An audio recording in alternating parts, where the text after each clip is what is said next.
Good morning and welcome to Buckeyes Tomorrow Morning. I'm your host, Kevin Noon. The Indiana game is in 86 days. The Michigan game is in 170 days. And as you've noticed, I'm not Tom Orr. I'm Kevin Noon. I'm sitting in while Tom is off recharging the batteries. And I'm joined by the big boss, Mark Givler, here on the morning show. Mark, first, welcome to the show and thanks for being part of it. Yeah, it's great being on here without Tom, that's for sure. Exactly. I told Tony that we better not do too good of a job because if we do, we'll be asked to do this show permanently, and then I don't know what we'll do with Tom. But one thing that we'll be doing without Tom, at least in terms of later today, is the start of Ohio State camps, and it is always a great opportunity for content and a chance to see all these players. Ohio State 5 one-day camps, a 7-on-7 camp, a lot going on at the Woody here in the month of June. Yeah, like you said, 6 camps this month, so they're going to get 5 one-days where they're, the position coaches, for people who aren't, diehard recruiting fans. These guys come in for a few hours. They get to work individually with the position coaches at Ohio State. So Larry Johnson works out the defensive line, Tony Alford works out the running backs, et cetera, et cetera. And they get a few hours of work in evaluations. And, sometimes offers happen, sometimes even commitments happen after these things. Because a lot of times there are some guys who come in and kind of do a visit either before or after the camp and then do their workout as well. So definitely an exciting time with 6 of these, 5 of the one-day camps where the prospects will come in and work with the coaches. And then at the end of the month, later in the month, the last one will be a 7-on-7 tournament. So that'll be teams, but there's some pretty good teams expected and some quarterbacks expected to be part of that, just like there were last year. So this is kind of the start of our season, really, when you think about it, because we have all these camps. June's probably my busiest month of the year, maybe covering recruiting. With official visits now and with all the camps that are going on both at Ohio State and nationally.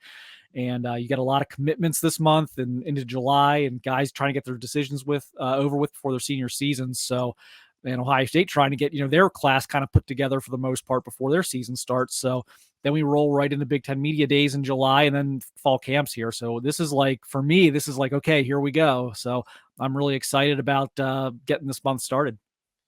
We've covered these camps for years and years, and we've seen so many different iterations of the camps. It used to be back in the day, 1,000 guys at these camps, it almost seemed like, and then they made an adjustment and we're, when we were in the COVID era, we were seeing 2 camps. Now it's down to 1 camp, a little bit of a shorter camp, but for people who have not been able to go to a camp and really they're not open to the public per se. So, what is a camp setting like for those who are not aware? Yeah, I mean, generally they start with testing. So they'll run 40s, they'll run shuttles, they'll broad jump. It's combine styled, NFL combine style testing. They'll warm them up, obviously, and then they'll get into position specific drill work. So like I said, earlier, the defensive lineman will go through some technique and drill work with Larry Johnson. The offensive lineman will work with Justin Fry. So they'll do this for, I think the camps will be a little bit shorter this year, but they generally do at least like an hour of drill work, sometimes a little bit more. And then, you get one-on-ones there at the end usually. And those are really when the competition heats up. You get offensive line versus defensive line. You get receivers versus defensive backs. And the other thing that can happen, because it's a camp day, the coaches are pretty much allowed to do whatever they want within the confines of that camp. So if there's a guy they want to see, they can pull him aside and put him through an individual workout. And sometimes we see that happen during the camp. Sometimes we see that happen right before everything gets started or right after everything ends. We see guys kind of off to the side getting that individual workout. I know Tony Alford was doing that with some of the running backs last year that ended up getting offered. And we saw even going back, we saw Sonny Styles worked out at a camp one day and worked out at linebacker, safety, and then at the end of camp was doing stand-up edge rushing with Larry Johnson. So you get a lot of versatility here now with the way the rules are. So the coaches can kind of do whatever they want, but that, the general structure is combine or warm-up combine testing, drill work, position-specific drill work, and then one-on-ones. one of the things I remember from last year's camp season is Will Smith Jr. going to like every camp, and the coaches had to finally slow him down at one point. It's like, you can come and get your sandwich and get your T-shirt, but we're not going to work you out today. You've done enough. We've seen enough. So it's kind of funny how all of that works out. And it wouldn't surprise me if we saw the Armstrongs at more than one, some situations like that. As for them, it's a good chance to be work out with their future coaches. Yeah, and, like, another guy I think we're probably gonna see quite a bit of this month, I would anticipate, is Garrett Stover. He's obviously only been playing linebacker for a year. He moved from safety to linebacker last year. That transition's going fantastically well, but to get him now to work with James Laurinaitis, who again is just, first year in the program, and Garrett's getting used to playing linebacker. I think this would be a great month for Garrett to come down and kind of do some work with James Laurinaitis a couple times. So we'll see if that happens. I'm expecting it will. But yeah, Will Smith last year, I joked with him in the interview we were doing with him afterward. I said, "How many t-shirts?" Yeah, so because you have to pay for these camps, they're not free. They're like, it's not expensive. It's like $35 or something like, Yeah. yeah. But you get a t-shirt with your, you get a t-shirt, and in the past you get a lunch. I don't know this year, again, they're a little shorter, but I'm not sure what the whole deal includes this year. But I was like, you got a t-shirt every day? He's like, yeah, because he was paying every day for the camp. So he got, like, he says, like 8 Ohio State camp t-shirts from last summer. So he's got a nice wardrobe from it. But yeah, like I said, the Armstrong twins would make a lot of sense. Garrett Stover would make a lot of sense. And then see if some of the out-of-state guys may come up and do some work as well. And we'll see what happens with all the commits. But yeah, I think we'll see some of the Ohio guys come down, at least do 1 or 2 camps with the coaches. Now, the camp rosters are always in a state of flux, so I'm very hesitant to sit there and start naming off 1,000 guys. And it's like, well, this is who we're expecting, because it could be dated by the time this airs and everything else. But a couple of names that we are expecting, and I think the one that is probably the most exciting for recruiting fans is 2025 athlete Dorian Brew. And what are your expectations there? I mean, somebody that just a tremendous track athlete, a tremendous football player, somebody that we're very familiar with already, but getting to see him now in a camp setting.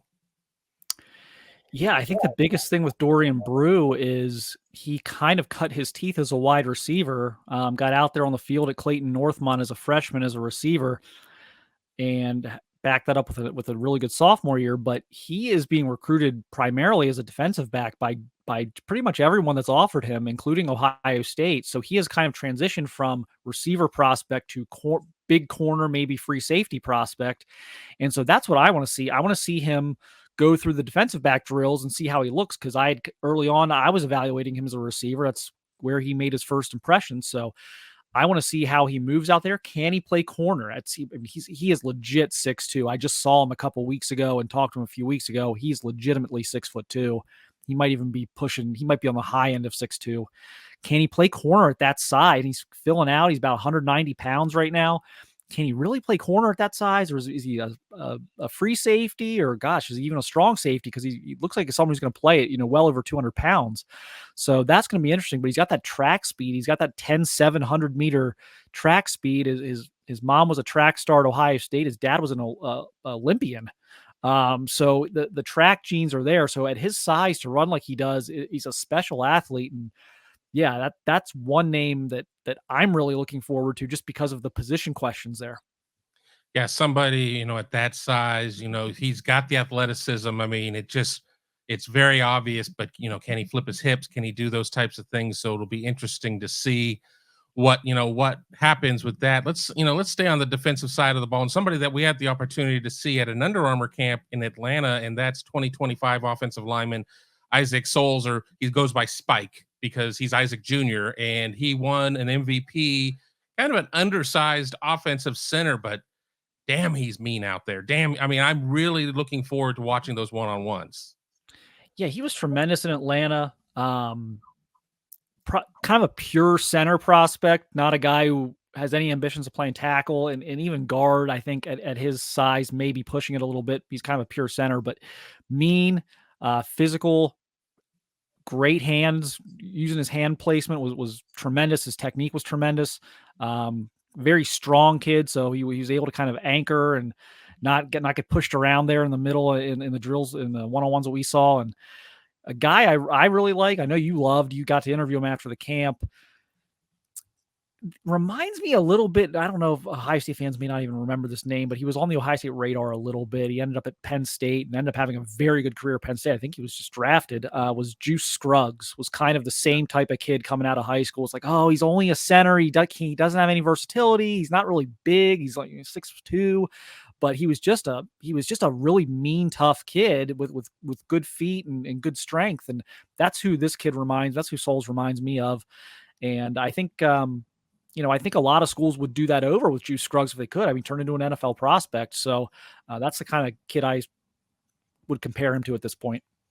Yeah, Souls is out of Louisville, Kentucky. He reminds me of another center that we saw on the camp circuit years ago out of Kentucky who was, I mean, he definitely played after the whistle, and the name is escaping me, but I mean, I just Drake Jackson. Yes, Drake Jackson. And I don't necessarily have a rooting interest in things, but I really wanted to see Ohio State go after Drake Jackson. And I think to a certain extent, I'm looking for Ohio State to really go after Spike Souls. I mean, going in that Atlanta camp, just the amount of talent around him that went to that event. I mean, he was able to hold his own there. So, I expect him to do well at this Ohio State event.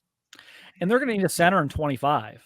If you look at their 24 class, what they've put together so far and kind of who they're still after, there's not a lot of guys in that group where I'm like, oh yeah, I think he could probably play center. It's a lot of tackle bodies, some big guard bodies. It's not really a class that, in my opinion, has an obvious center candidate. So they're going to need one in 25.